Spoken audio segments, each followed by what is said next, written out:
Shanghai सहयोग संगठन या एससीओ शिखर सम्मेलन में भाग लेने के लिए पीएम मोदी चीन के तियानजिन शहर पहुंचे और उनका स्वागत किसी सुपरस्टार से कम नहीं था। लाल कालीन बिछी, स्वागत की घंटियां बजी और तियानजिन के एक होटल में भारतीय समुदाय ने भारत माता की जय और वंदे मातरम के नारों से उनका अभिनंदन किया। सिर्फ भारतीय ही नहीं, चीनी कलाकारों ने भी भारतीय शास्त्रीय संगीत और नृत्य का प्रदर्शन कर सांस्कृतिक सेतु का निर्माण किया। लेकिन इस दौरे का महत्व सिर्फ स्वागत सत्कार तक सीमित नहीं है।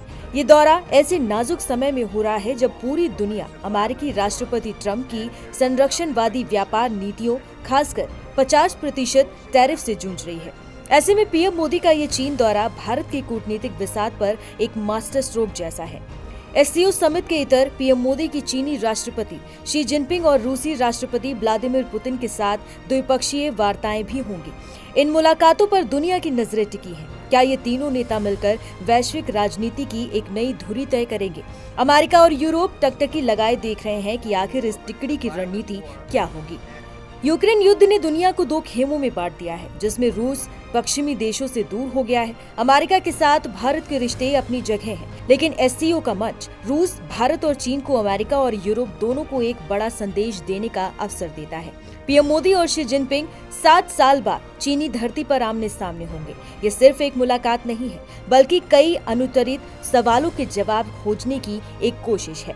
क्या एशिया की धुरी में भारत, चीन और रूस एक साथ खड़े होंगे? क्या इस दौरे से अमेरिका के साथ संबंधों पर कोई असर पड़ेगा? और सबसे महत्वपूर्ण, क्या लद्दाख, डोकलाम और अरुणाचल प्रदेश जैसे सीमा विवादों पर कोई ब्रेक थ्रू संभव है? या फिर मोदी कूटनीति का वही मंत्र काम करेगा, ना किसी के खिलाफ, ना किसी के साथ, बल्कि सबके साथ? ये ग्लोबल पॉलिटिक्स का असली खेल है। अब 21वीं सदी का नया केंद्र वॉशिंगटन या मॉस्को नहीं, बल्कि एशिया है। और तियानजिन में पीएम मोदी की मौजूदगी इस बात का सबूत है कि भारत अब सिर्फ दर्शक नहीं, बल्कि इस खेल का निर्णायक खिलाड़ी बनना चाहता है।